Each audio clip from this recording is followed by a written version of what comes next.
देखो ये तन्हाई जाने हमें फिर कब मिलेगी।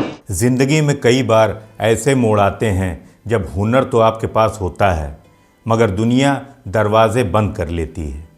एक साज और एक आवाज़ के मिलने की कहानी तो आपने बहुत सुनी होगी, लेकिन क्या आपने कभी उस इम्तिहान की कहानी सुनी है जिसने हिंदी सिनेमा को एक नायाब जोड़ी दी? एक ऐसी ज़िद जिसने एक गीत को जन्म दिया और एक ऐसा गीत जिसने अनजानों को भी दोस्त बना दिया। आज की कहानी में पंचम दा ने कैसे लिया था गीतकार गुलशन बावरा का टेस्ट और गाना गाते वक्त आशा भोसले और किशोर दा स्टूडियो में पंचम दा पर क्यों भड़क उठे थे। एक ऐसा गीत जिसे आर.डी. बर्मन शायद बनाना ही नहीं चाहते थे, वो तो सिर्फ गुलशन बावरा का टेस्ट लेना चाहते थे। आज की कहानी संगीत के उसी अनसुलझे पन्ने से है, तो दोस्तों वीडियो को अंत तक ज़रूर देखिएगा, क्योंकि आज आप एक गाने को नहीं बल्कि उसके पीछे छिपे संघर्ष और जज्बात को महसूस करेंगे। और हाँ, अगर ये किस्सा आपके दिल को छू जाए तो वीडियो को हाइप करना ना भूलिएगा।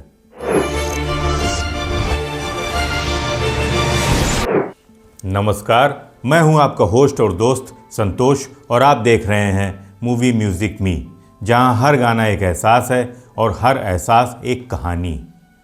दोस्तों, अक्सर हम गानों को सिर्फ सुनते हैं, गुनगुनाते हैं और फिर भूल जाते हैं, लेकिन कुछ गाने ऐसे होते हैं जो सिर्फ लफ्ज़ नहीं होते, वो वक्त की वो सिलवटें होती हैं जिनमें कई यादें कैद होती हैं। सोचिए ज़रा 1976 का वो दौर, बेल बॉटम पैंट्स, रूहानी संगीत और पंचम दा का जादू। लेकिन आज मैं आपको उस जादू के पीछे छिपे एक दर्द और एक चैलेंज के सफ़र पर ले चलता हूँ। दोस्तों, ये किस्सा है फिल्म खलीफा का। आपको बता दूं, उस ज़माने में संगीत की दुनिया में खेमे हुआ करते थे। म्यूज़िक के जादूगर राहुल देव बर्मन यानी हमारे पंचम दा ज़्यादातर सिर्फ दो ही गीतकारों के साथ काम करना पसंद करते थे। एक थे मजरू सुल्तानपुरी साहब और दूसरे थे आनंद बख्शी साहब। इन दोनों के अलावा पंचम दा के संगीत के किले में किसी तीसरे गीतकार की एंट्री होना नामुमकिन सा था। वो कहते हैं ना कि अपनी टीम के साथ काम करने का एक अलग ही सुकून होता है। शायद पंचम दा भी उसी सुकून में जी रहे थे, लेकिन किस्मत को कुछ और ही मंजूर था। ज़रा ठहरिए, कहानी में एक पेंच है।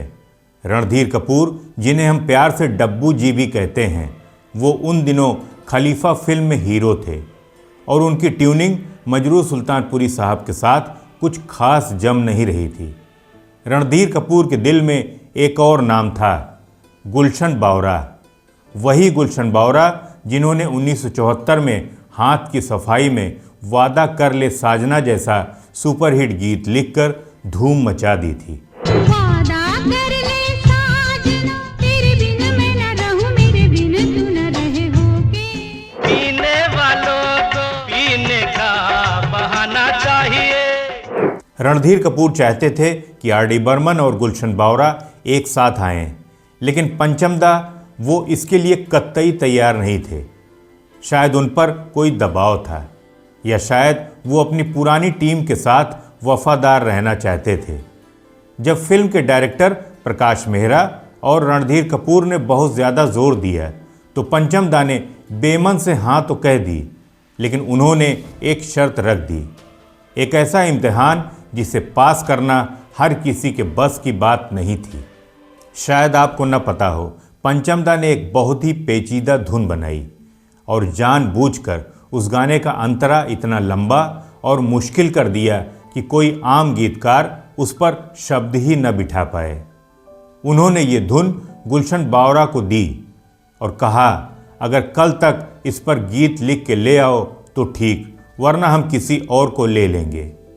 ये सिर्फ एक धुन नहीं थी, ये गुलशन बावरा के आत्मसम्मान की परीक्षा थी। गुलशन बावरा ने उस चुनौती को स्वीकार किया। उन्होंने रात भर जागकर उस मुश्किल धुन पर अल्फाज पिरोए और गीत के बोल बने, दिल मचल रहा है, रंग बदल रहा है। दिल मचल रहा है, रंग बदल रहा है। अगले दिन स्टूडियो में रिहर्सल का माहौल था। महान गायिका आशा भोसले जी और किशोर दा माइक पर आए। जब उन्होंने गाने का मुखड़ा गाया तो वो तो बहुत ही सरल लगा, लेकिन जैसे ही आशा जी गाने के अंतरे पर पहुंची, उनकी सांसें चढ़ने लगी। धुन इतनी लंबी थी कि ख़त्म होने का नाम ही नहीं ले रही थी। तब आशा ताई ने रिकॉर्डिंग रोकी और झुंझलाकर पंचम दा से पूछा, पंचम, ये गाना है या मैराथन? इसका अंतरा 3 मील लंबा क्यों है? ये कैसे गाया जाएगा? किशोर दा भी झल्ला कर बोले, पंचम, ये क्या गाना बना डाला है भाई, तू ऐसे गाने बनाकर एक दिन हम लोगों की जान ले लेगा। तब पंचम दा के चेहरे पर एक शरारती मुस्कान आई। उन्होंने कहा, आशा, मैं तो बस गुलशन का टेस्ट ले रहा था कि वो इस टेढ़ी मेढ़ी धुन पर लिख भी पाता है या नहीं। लेकिन दोस्तों, यहीं पर गुलशन बावरा का हुनर जीत गया। आशा जी ने कहा, फौरन बावरा को बुलाओ। गुलशन बावरा, जो उस वक्त पास ही के एक स्टूडियो में कल्याण जी आनंद जी के पास बैठे थे, दौड़े चले आए। उन्होंने गाने के मीटर्स को थोड़ा ठीक किया, शब्दों को संवारा और फिर जो रिकॉर्ड हुआ वो इतिहास बन गया। किशोर कुमार की मखमली आवाज़ और आशा भोसले की नटखट गायकी ने उस गीत में जान डाल दी। ये गाना किशोर दा और आशा जी का एक सिजलिंग सॉन्ग था, जिसकी शुरुआत ही दोनों ने बड़े ही यूनिक तरीके से की थी।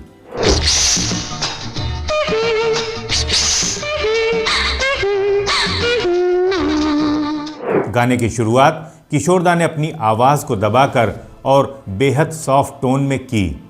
दिल मचल रहा है, रंग बदल रहा है। दिल मचल रहा है, रंग बदल रहा है। दिल मचल रहा है। आग दिल में लगी तू बुझा देना। आग दिल में लगी तू बुझा देना। आशा जी की लाइनें कुछ ऐसी थीं, अभी समा नहीं है, रंग जमा नहीं है। अभी समा नहीं है, रंग जमा नहीं है। और इसके बाद की आशा जी की ये लाइनें थीं, 4 दिन और यूं ही बिता देना। 4 दिन और यूं ही बिता देना। वाकई इस गीत में किशोर दा और आशा ताई दोनों का अंदाज एकदम निराला था। किशोर दा ने गीत का अंतरा कुछ ऐसे गाया, ये बेरुखी कैसे, ये बेरुखी कैसी है 4 दिन इस जिंदगी के, कि 2 दिन जवानी के। 2 दिन जवानी के हैं, वो तो आजा मिलके बिताए सनम। आशा जी ने जब अपनी लाइनें गाईं तो और भी ज्यादा आग लगा दिया। ये दिल लगी छोड़ो, ये दिल लगी छोड़ो, कोई हमें देख लेगा। तो डर है कि दुनिया की नजरों में ऐसे ही रुसवा न हो जाएं हम। तो डर है कि दुनिया की नजरों में ही रुसवा न हो जाए हम। इसके बाद जब किशोर दा ने अपनी लाइंस को हाई पिच पर गाया तो सच पूछिए, उनकी वो आवाज़ सीधे दिल पर यहाँ चोट करती है। क्या करेगी दुनिया, जल मरेगी दुनिया। क्या करेगी दुनिया, जल मरेगी दुनिया। तू जलन मेरे दिल की बुझा देना। तू जलन मेरे दिल की मिटा देना। दोस्तों, दिलचस्प बात यह है कि जिस गीत को पंचम दा ने गुलशन बावरा को फेल करने के लिए बनाया था, उसी गीत ने उन दोनों को हमेशा के लिए एक कर दिया। खलीफा फिल्म के इस गाने के बाद आर.डी. बर्मन और गुलशन बावरा की जोड़ी ऐसी जमी कि फिर उन्होंने कस्मे वादे, सत्ते पे सत्ता और ये वादा रहा जैसे न जाने कितने अमर गीत हमें दिए। कस्में वादे निभाएंगे हम, दिलबर मेरे, जब तक मुझे ऐसे ही चढ़ पाओगे। तू है वही दिल ने जिसे अपना कहा, तू है जहां। अगर उस दिन गुलशन बावरा जी घबरा जाते, अगर वो अपनी कलम को रख देते, तो शायद हमें ये सुरीला खजाना कभी भी नहीं मिलता है। सच है ना, मुश्किलें तो सिर्फ एक इम्तहान होती हैं, असली जादू तो हौसले से पैदा होता है। तो दोस्तों, क्या आपने इस गीत को किशोरदा और आशा जी की आवाज़ में पहले सुना था या नहीं? ये गाना आपको कैसा लगता है, रोमांटिक या शरारती? कमेंट्स में ज़रूर बताइएगा। मुझे आपके कमेंट्स पढ़ने का बहुत इंतज़ार रहता है। और हाँ, अगर आपको हमारी ये छोटी सी मगर जज्बातों से भरी कहानी पसंद आई हो तो लाइक, शेयर और सब्सक्राइब करना ना भूलें। आपका एक लाइक हमें ऐसी और कहानियाँ ढूंढने का हौसला देता है। मैं फिर मिलूँगा आपसे एक और सुरमई दास्तान के साथ, जहाँ यादें होंगी पुरानी पर एहसास होंगे ताज़ा। तब तक संगीत से जुड़े रहिए और मूवी म्यूज़िक में देखते रहिए। नमस्कार।